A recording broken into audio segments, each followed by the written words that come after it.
memang tidak terbatas, tidak terukur, tidak terduga, tak terbayangkan. Dan itu yang kami alami sampai detik ini. Terima kasih Tuhan Yesus, kami bersyukur sore petang malam ini boleh memenuhi undangan-Mu untuk memuji menyembah-Mu. Dan saat ini kami mau dengar-Mu.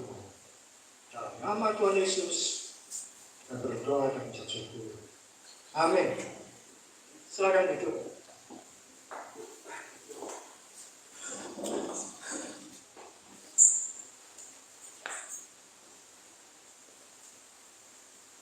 Saya nunggu Pak Rizky mau belajar. Oh, kok ada ini? Ini apa ini? Lagi, betul lagi? Boleh? Sudah. Tenang aja Pak. Lanjut. Oke. Hari ini nanti saya sebenarnya masih kurang fit, kurang sehat, tapi ya saya harus berangkat. Apalagi tadi di rumah hujan, rasanya masih enak buat malam. Beberapa waktu yang lalu saya sudah merencanakan kali ini saya jadi berkomitmen. Saya masih kurang sehat. Hari ini apa tadi? Selasa. Baru berpikir begitu sudah ngomong ke Budi. Ternyata Pak Rizky lebih parah lagi saat ini. Jadi mau saya harus berangkat. Hari Kamis itu saya. Kamis di Medaeng. Jumat Sabtu sekarang ini. Ya, itu mudah-mudahan hari ini boleh terselesaikan dengan baik. Saya mengucapkan terima kasih buat yang mengucapkan selamat ulang tahun buat saya, baik yang secara langsung maupun yang di video yang dibuat Cinta. Yang tidak mengucapkan selamat ulang tahun ya, nanti tidak dapat apa-apa. Tinggal Cinta. Karena nanti ada MBG. Kalau yang lalu saya kesini bawa roti Elia. Sekarang bukan lagi roti Elia, tapi MBG. Ya. Saya beri judul firman Tuhan perabot yang mulia, bisa ditampilkan. Saya memulai dengan sebuah pertanyaan sederhana. Kalau kita punya sebuah rumah, kita tinggal di sebuah rumah atau kontrak. Kalau kos, saya tidak terlalu yakin dengan penataan rumah, dengan penataan ruangan yang serius. Karena kan biasanya tempat kos itu ya tidak terlalu lebar. Nah, jadi akhirnya penempatannya sederhana saja. Tapi bolehlah kalau disebut tempat kos. Ketika kita tinggal di sebuah rumah, itu ada di dalam berikutnya. Punya rumah atau tinggal di sebuah rumah kontrakan atau ngekos. Kira-kira barang apa yang cocok untuk dipajang di ruang tamu? Atau kondisi barang yang bagaimana yang kita pamerkan di ruang tamu? Menurut ini barang apa yang cocok ditaruh di ruang tamu? Oke, gula.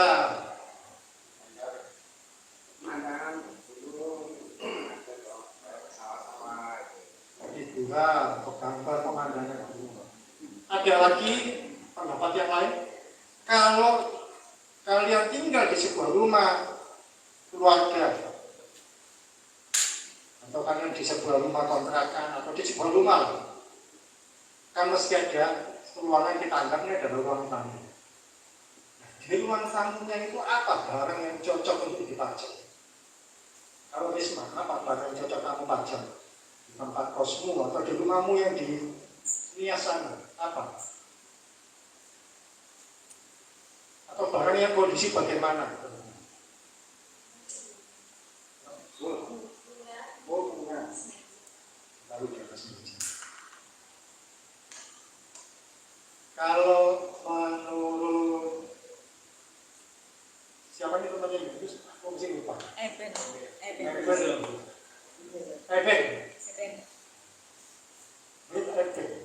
Kalau di sebuah ruang tamu, apa sih barang yang cocok dipajang?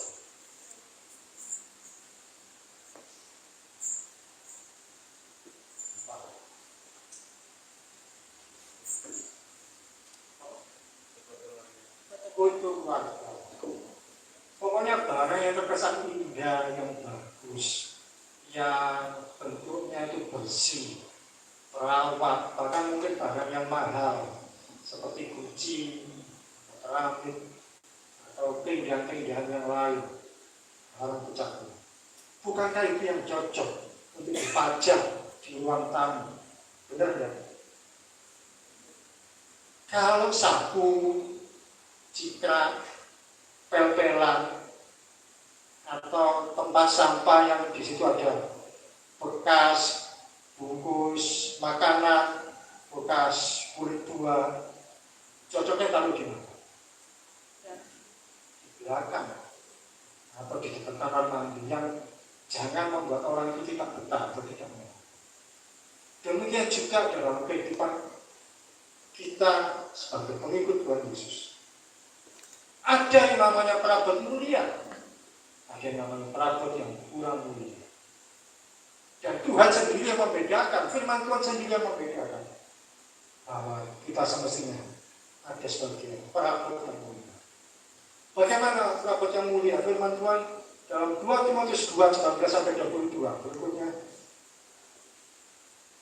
Ya, kalau saya biasa kalau ponsel, titiknya adalah ayat. Jadi kalau ada titik itu ada ayat 19, ayat 20, nanti di baik di halaman berikutnya.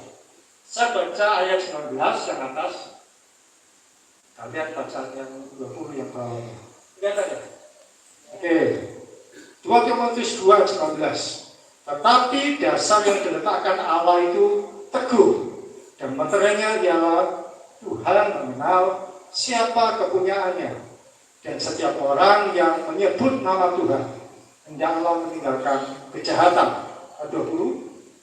Dalam rumah yang besar bukan hanya terdapat perabot dari emas dan perak, melainkan juga dari kayu dan tanah.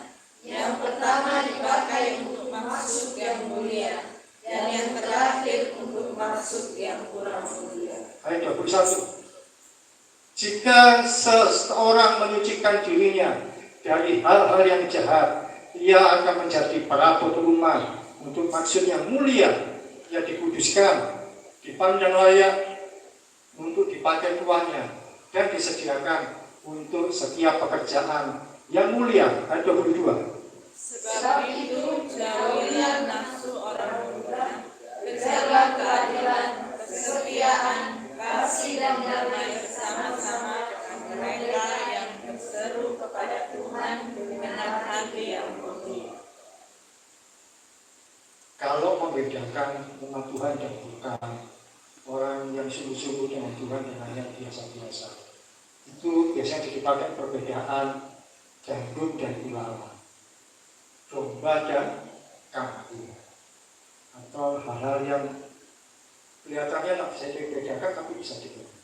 Tetapi untuk membedakan pelayan Tuhan, umat kesayangan Tuhan, atau orang yang sudah lama mengikut Tuhan, di gambar berikutnya, atau membedakan hamba-hamba Tuhan, membedakan orang yang lain Tuhan, Tuhan memakai firman Tuhan menggunakan ilustrasi perabot yang mulia dan perabot yang kurang mulia.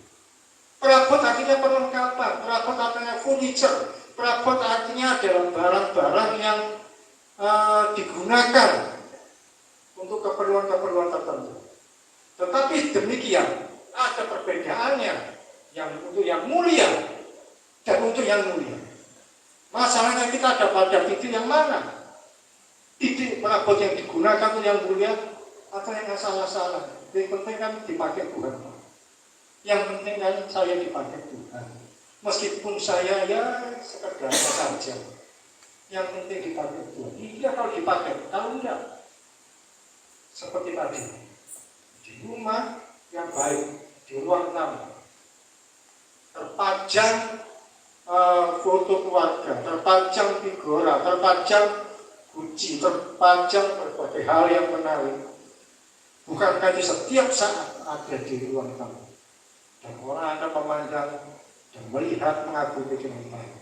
Oh bagus sekali ya, kamu beli di mana barang ini? Kamu dapat dari mana ini barangnya langka? Tapi perabot yang kurang mulia, sapu, jika sabun, pel-pelan, tempat sampah, kan dia di belakang. Mana ada orang yang mengagumi?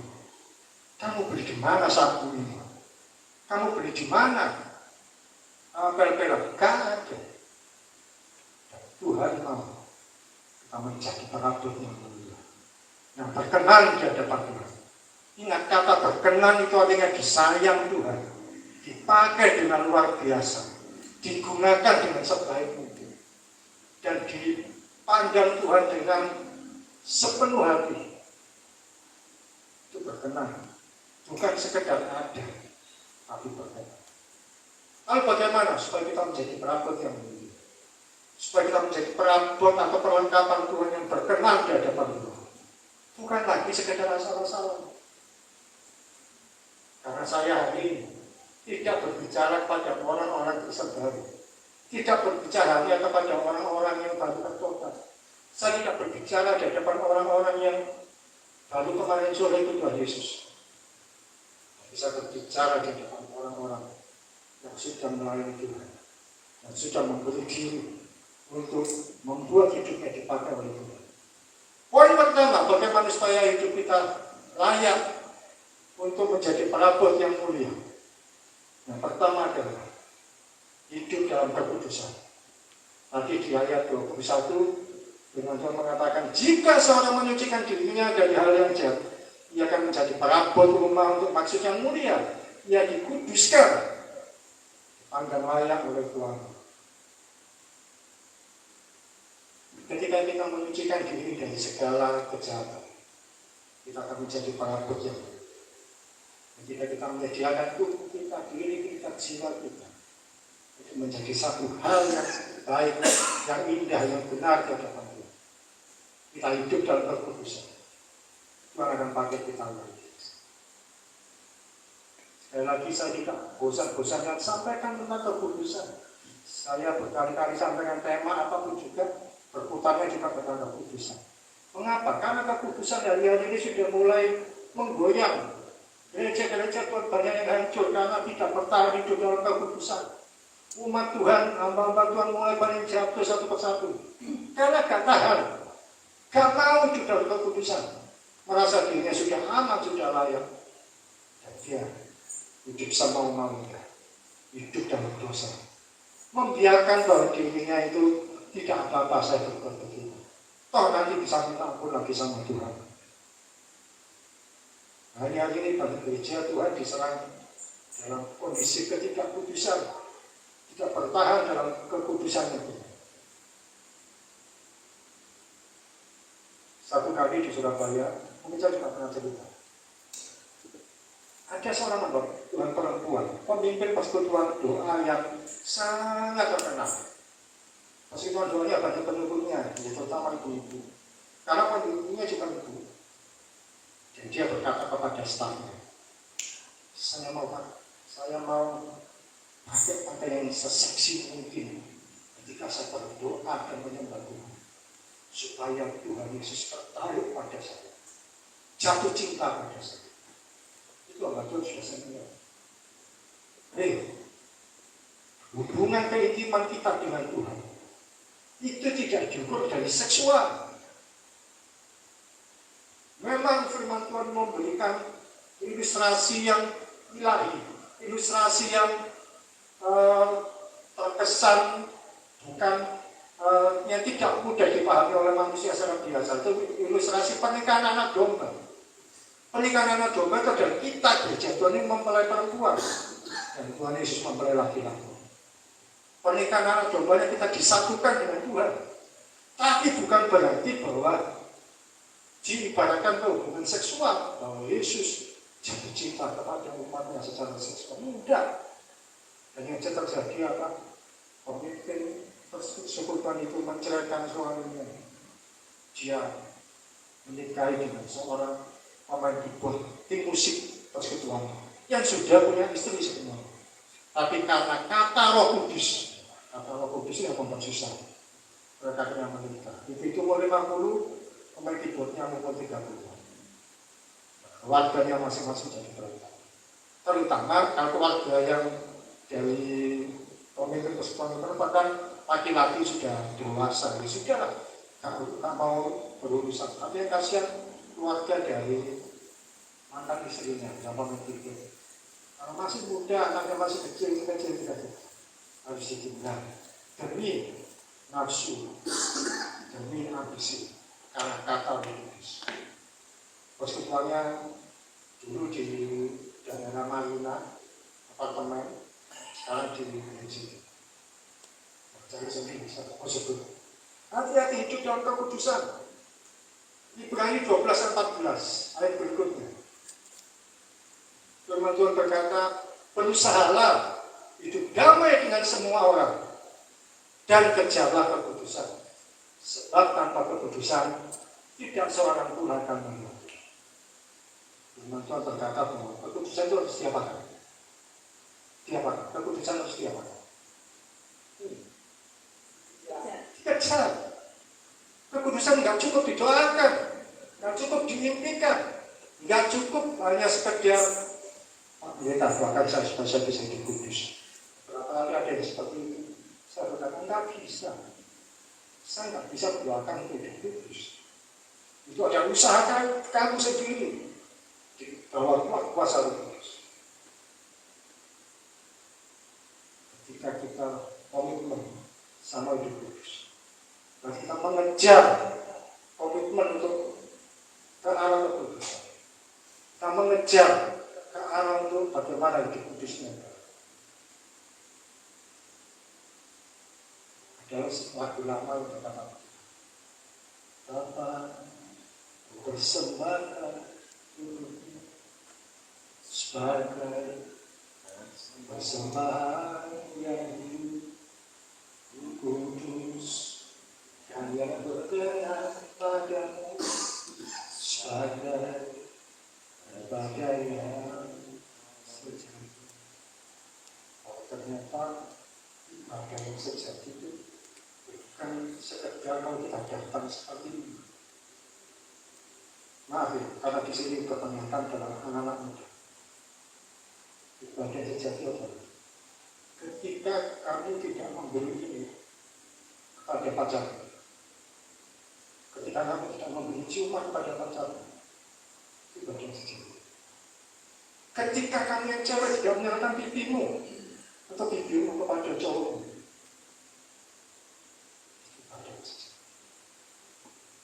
Bahkan lebih parah, lebih lanjut, ketika kamu tidak menyerahkan badanmu juga untuk hubungan seksual yang belum seharusnya dinyatakan, itu ibadah yang sejati.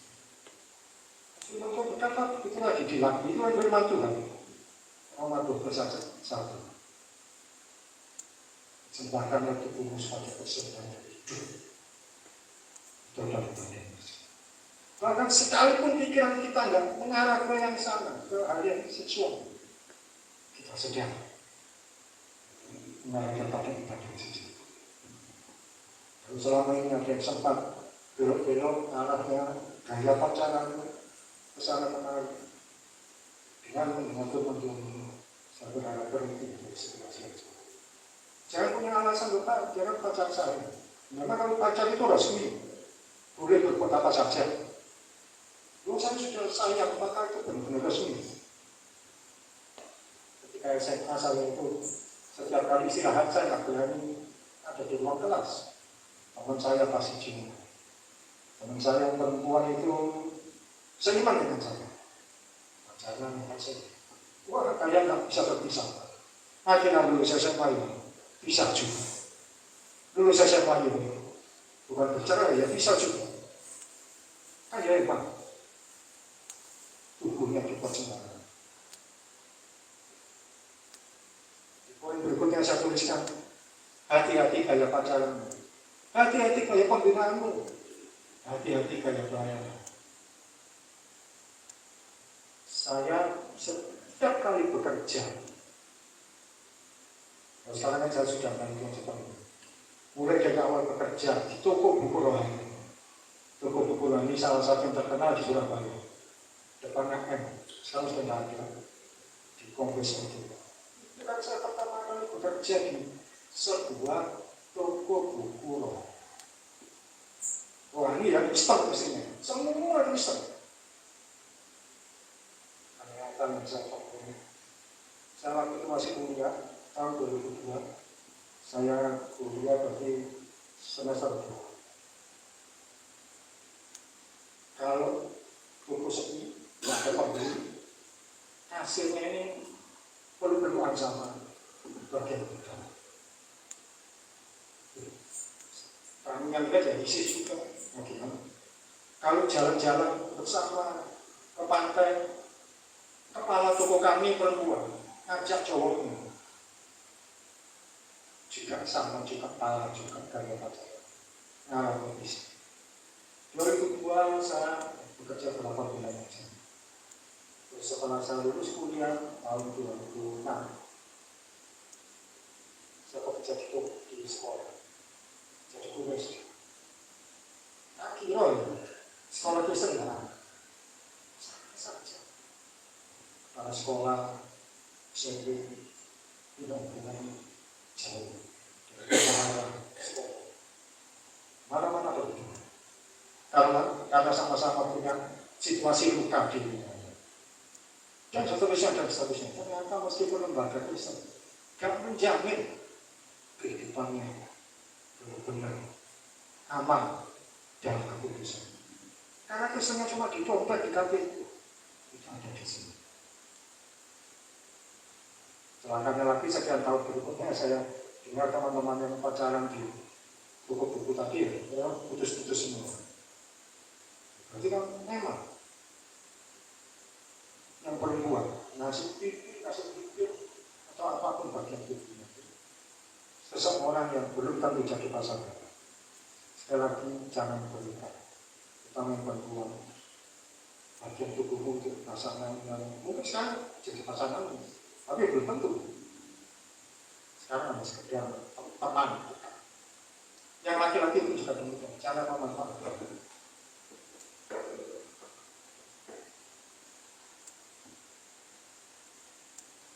Di sini ada cinta, dengan saksi hidup.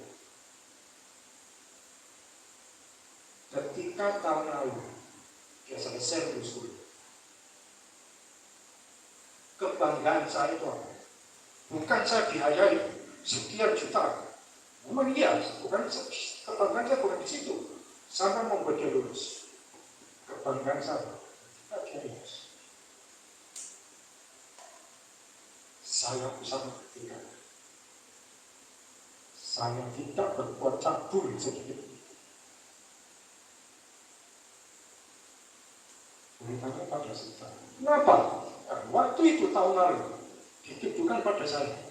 Waktu itu guru cabul, hati-hati. Guru cabul disebarkan ke semua murid di sekolah yang saya pernah mengajar. Ternyata guru yang menyebarkan itu tidak juga. Tidak terbukti. Kemudian dipecat dari sekolah. Apa yang dia sampaikan tidak terbukti. Dan berikutnya ketika sidang lulus, apa yang dituduhkan orang-orang tidak terbukti. Saya tetap mengerjakan bagian saya dengan setia.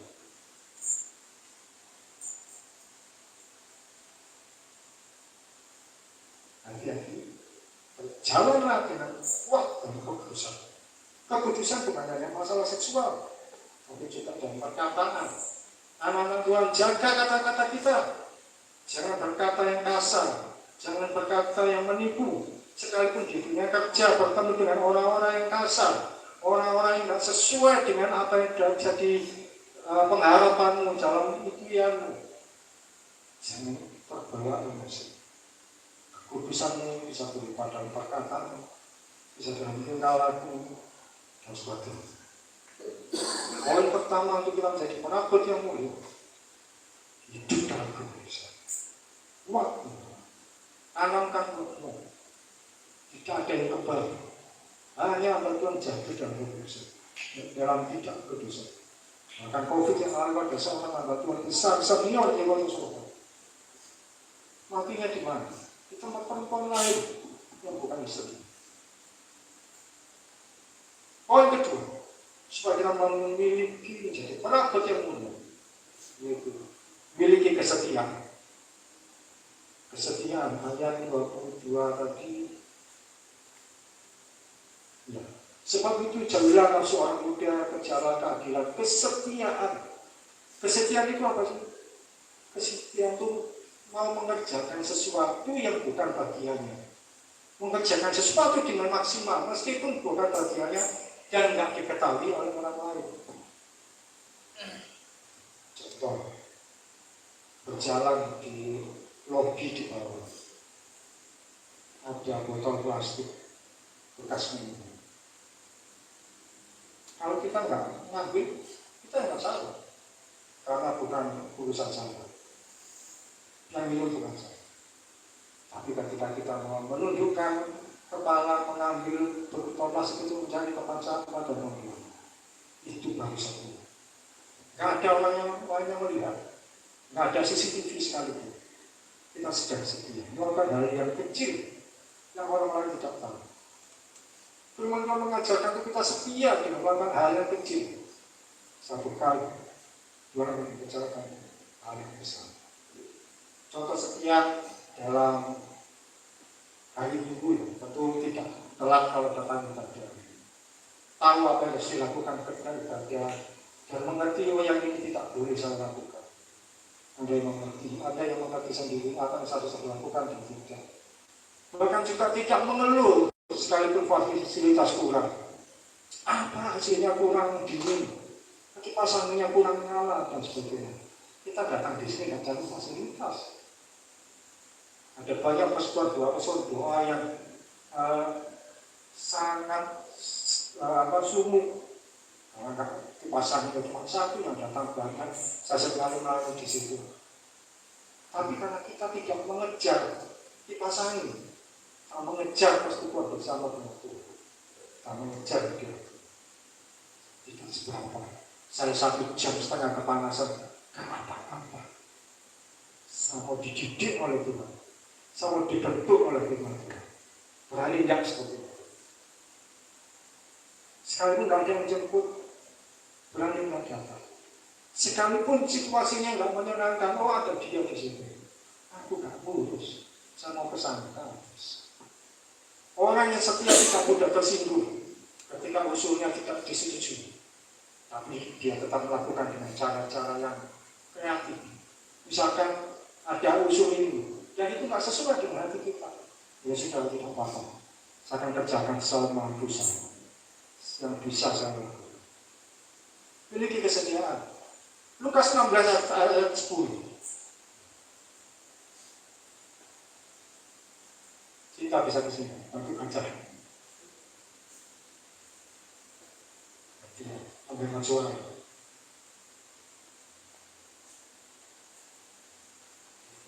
Acara di mana itu? Dekat Ismail. Acara. Dan siapa setia dari perkara-perkara kecil, dia setia juga dari perkara-perkara besar. Dan barang siapa tidak benar dalam perkara-perkara kecil, dia tidak benar juga dalam perkara besar. Amin. Tuhan itu menilainya dari perkara kecil yang kita lakukan, dari hal kecil yang kita kerjakan. Orang lain, setia nggak anak ini? Setia nggak orang ini? Kalau dia saya naikkan pangkat, cocok nggak dia? Setia tidak. Ketika bisa setia, Tuhan akan angkat kita seturut dengan kemuliaan.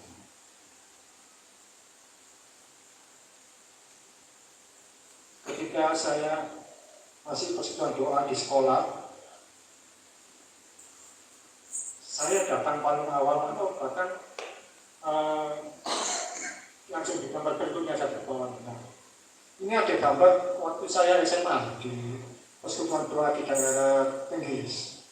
Sebelum persekutuan doa didatangi oleh banyak anak SMP, SMA, Kamis sebelumnya, hari Kamis, saya dengan mungkin 1-2 anak, satu orang atau 2 orang dengan saya dengan satu teman, kami bersih-bersih nyapu ngepel ruang ibadah. Kami datang di hari Sabtu sebelumnya ngepel bersih-bersih. nanti besok acara besok doanya hari Jumat. Ini salah satu acara ibadahnya. Pada selesai kira-kira jam 1:30, yang lain pulang. Saya nunggu. Setelah itu dibersihkan. Ya nggak dipel di satu. Ya kan perlu dipel lagi supaya bersih. Karena ini gereja punya orang bersih. Di sebelah SMA 14 ada gereja. Di KKA sudah bersih. Jadi saya melakukan itu. Setiap Kamis sebelum ibadah kami bersihkan. Kadang yang berdua saja dengan satu orang penuh. Karena yang lain juga sudah capek pelajaran dari sekolah. Besoknya ketika sudah selesai kami bersihkan. Ketika saya jadi guru SD, ini juga setiap hari, waktu itu hari Sabtu ada persekutuan ibadah. Kalau dan Sabtu ibaratnya Jumat, ketika Sabtu sudah mulai libur. Sebelum yang lain datang, saya datang pagi-pagi jam 6. Saya bersihkan, saya sapu-sapu. Kadang ada satu orang guru bantu, kadang tidak ada. Saya bersihkan. Kadang ada kotorannya kelelawar yang susah itu dibersihkan. Saya sapu semua saya bersihkan. Setelah selesai pasar itu dinyalakan. Selesai ibadah ini mereka turun, anak-anak kelas 1 sampai kelas 6 TK turun. Saya bersihkan lagi. Saya lihat bangkunya diluruskan lagi. Di pasang dimatikan. Kalau ada kitab ketinggalan, buku ketinggalan, bisa tahu dan diambil. Kesetiaan itu membuat saya ini menjadi anak Tuhan. Tuhan tidak lihat saya setia khotbah di berbagai tempat, tapi setia bersih-bersih lagi. Belajar itu setia dan yang bersih. Tuhan mengangkat kita bagi kemuliaan-Nya. Tidak terbatas dan tidak terbuka. Jabal khotbah saya berapa? Tidak ada. Setahun pun paling cuma sekali. Tuhan tidak beri kesediaan saya berkhotbah. Tapi dari hal kecil-kecil saya mau kerja. Poin terakhir, memiliki penundukan diri. Ada sebuah pertanyaan yang tidak mudah dijawab. Kalau ternyata pembina lalu sudah mulai menjengkelkan dan menurutmu ada tindakan yang tidak benar, bagaimana saja? Meninggalkan cari pembina yang baru atau tetap saja terima apa adanya? Seorang anak Tuhan atau pelayan Tuhan yang baik akan bersedia menundukkan diri sekalipun pembinanya sudah tidak sesuai dengan seleranya. Sekali lagi seorang anak Tuhan yang baik, dia akan menundukkan diri sekalipun pembinanya itu sudah tidak sesuai dengan seleranya. Bisa jadi ada keputusan yang aneh, ada pertimbangan yang tidak masuk akal, atau gaya pemimpinan yang semaunya sendiri. Simpan dalam hati, bawa dalam doa pada Tuhan. Tuhan ini kok gini sih Tuhan, kok gimana? Gimana Tuhan? Kita juga nggak masalah-masalah aja, Pak. Dan kalau memang yang dia katakan atau dia instruksikan itu tidak sesuai dengan apa yang isi hati Tuhan, nanti akan ada saja cara Tuhan membatalkan. Yang membuat kita tetap aman, tanpa menjatuhkan pembina Tuhan. Daripada kita merasa pembina kita sudah aneh, kita ngomong ke sana sini pembina harus seperti ini. Kita sudah salah dengan mengatakan yang itu. Tuhan, kalau memang itu tidak sesuai dengan kehendak Tuhan, Tuhan akan mengubah. Kalau sesuai dengan kehendak Tuhan, bisa jadi kita harus belajar. Ternyata kami harus belajar mengundurkan diri. Ikuti saja sampai Tuhan. Selama pembinaanmu tidak bertentangan dengan firman Tuhan, kalau bisa diingatkan, sampaikan dengan baik. Sampaikan dengan baik. Daud pengikutnya banyak. Saul sudah mulai kehilangan arah dalam memimpin bangsa Israel. Saul sudah seperti semaunya sendiri. Daud banyak orang mengikuti dia. Tapi Daud tidak sekalipun melawan Saul. Tidak ada satu ayat pun Daud melawan Saul. Ayat terakhir 1 sampai 24 ayat 5. Gimana sih? Baca lagi kita. 1 sampai 24 ayat 5.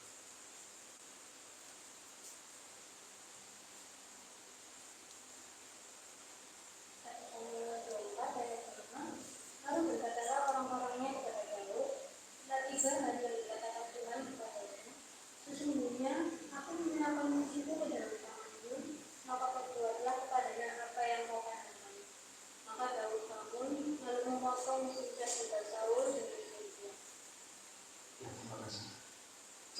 Misalnya Raja Saul sedang belajar atau BAB di sebuah gua.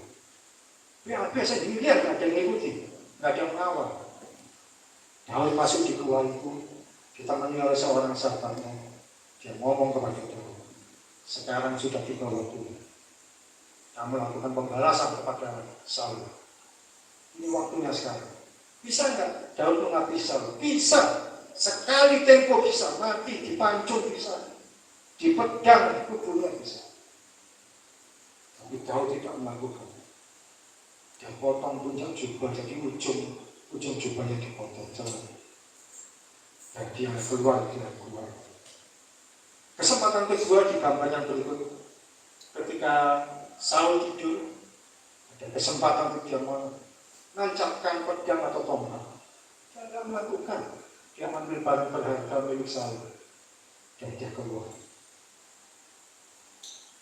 Saul adalah pemimpinnya Daud, pembinanya Daud, bahkan bapak mertuanya Daud. Tapi tanpa alasan mengejar-ngejar Saul. Sementara Daud sudah mulai diangkat sama Tuhan.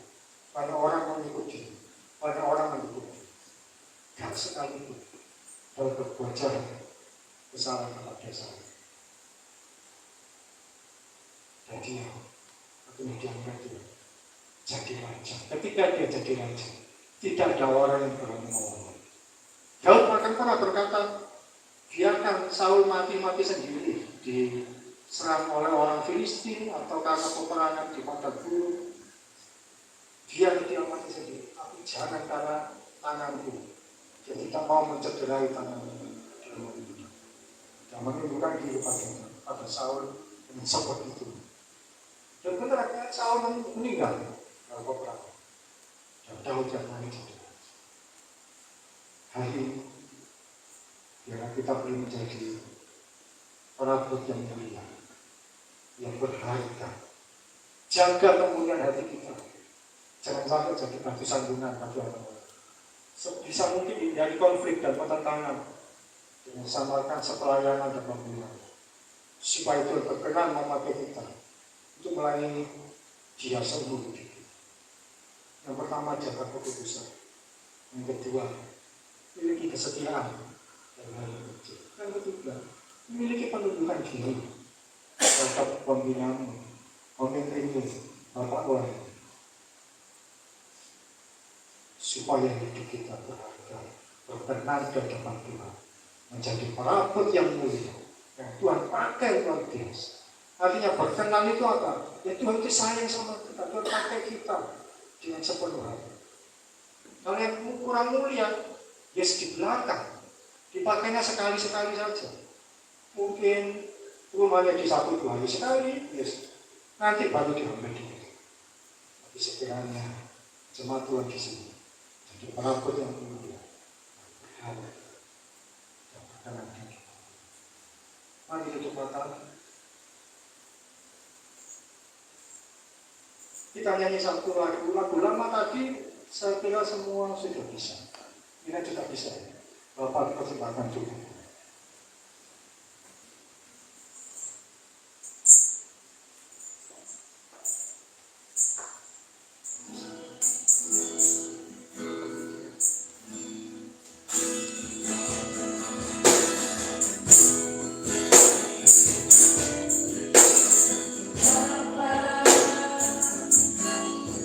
Persembahkan Sadar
Tuhan Yesus, ini kami anak-anak Tuhan.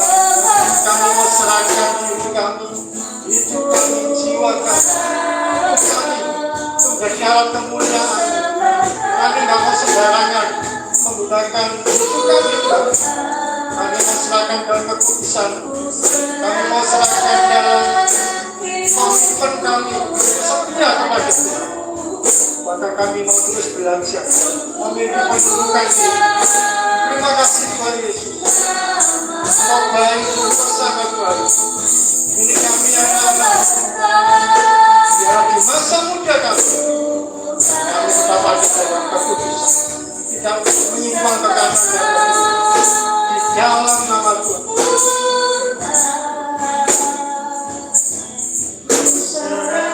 Pak Rizky.